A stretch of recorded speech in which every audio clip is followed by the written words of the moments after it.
Saudações judocas, meu nome é Galileu Paolo, sou quinto dan de judô, né?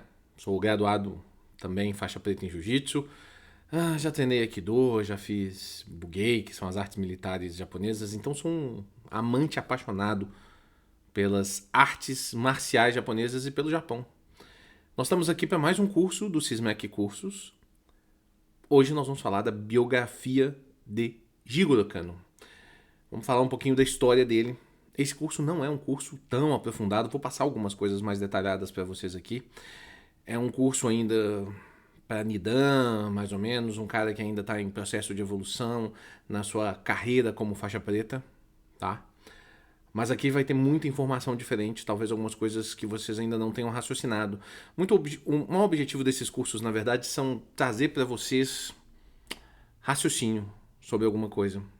Eu, particularmente, acredito no judô como proposta, como propósito. E acho que os propósitos de cada um são individuais. Eu não acredito no do judô como um único caminho, que cada um de nós vai andando lado a lado. Não é muito bem assim, na minha visão. Eu acho que nós trilhamos o nosso próprio caminho, o nosso próprio propósito de vida, né? Acredito num do mais filosófico. Isso a gente pode até falar um pouquinho na hora de...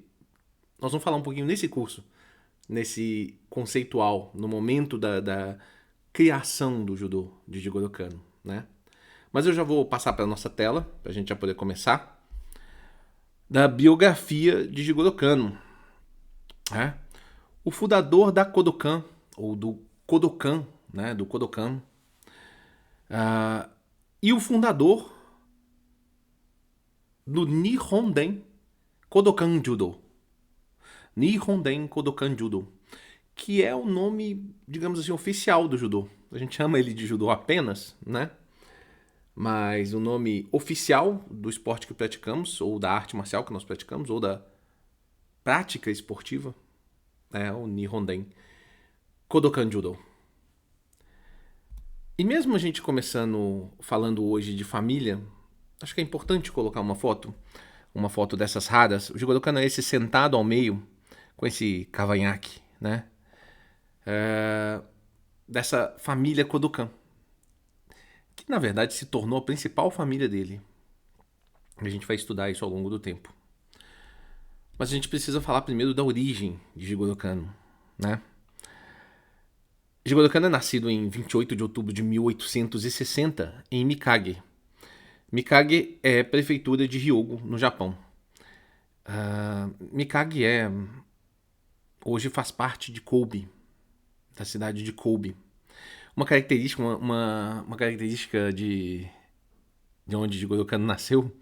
Jigoro Kano nasceu muito perto de onde se deu origem a Yakuza, a máfia japonesa. Jigoro Kano nasceu muito perto, tá? Muitíssimo perto do mesmo local onde se teve origem a Yakuza. Isso é uma característica, uma curiosidade que eu acho que não sei se vocês sabiam. Eu vou pincelar essa aula com algumas curiosidades para vocês. Ele era o terceiro filho de Jirosaku Mareshiba Kano, alto funcionário da Marinha Imperial, e Sadako Kano, filha de um grande produtor de saquê da região, que hoje chamamos de Kobe. O saquê da família Kano, ele data de 1695, se eu não me engano, tá? Muito, muito, muito antigo. Desse século 17 aí, o saquê da família Kano. E tá aí até hoje, chama Kiko Masamune.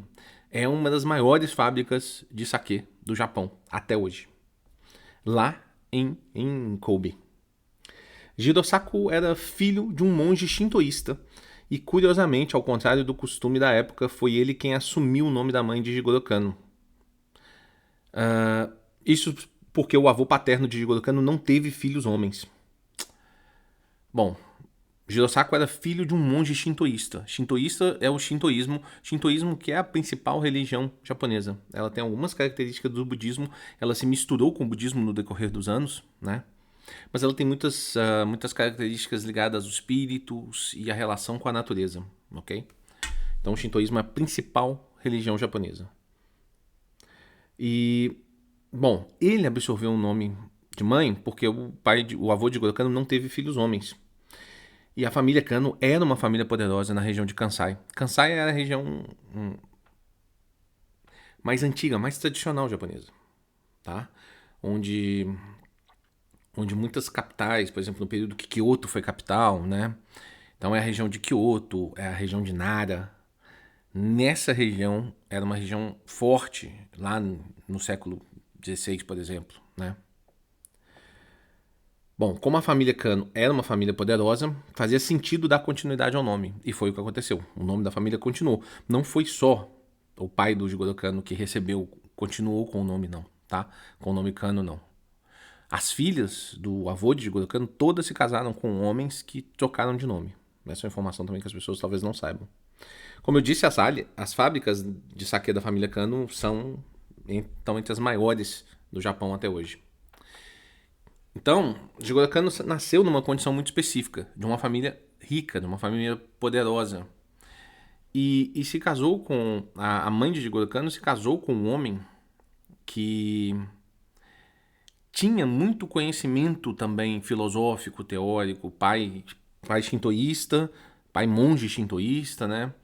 Tinha-se uma vertente de estudos da cultura chinesa, que era uma cultura muito avançada também nesse período, né? Tanto é que a primeira língua que Jigoro Kano aprende, até mesmo antes do inglês, que ele aprende muito rápido, é o chinês, ok?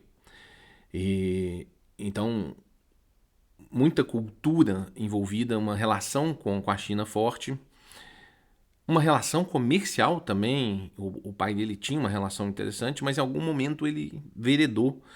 Isso também é uma informação importante. O pai, quando ele casou, ele não era alto funcionário da Marinha Imperial, não. Ele casou com uma ideia o pai do Jigoro Kano, o avô do Jigoro Kano, tinha uma ideia de que o pai dele fosse administrar os negócios. Inclusive, como ele tinha essa relação com barco, tal, essa coisa, se imaginou que aqui com Masamune ia até exportar sake. Era o caminho disso. Mas aí ele acabou conhecendo uma pessoa que acabou influenciando ele para entrar na área militar, né? E aí ele se tornou um alto funcionário da Marinha Imperial. O que, na verdade, vai acabar mudando a vida de Jigoro Kano quando a gente começar a falar da infância e da adolescência de Jigoro Kano. E isso nós vamos falar na próxima aula. Eu espero vocês lá. Até daqui a pouco. Forte abraço.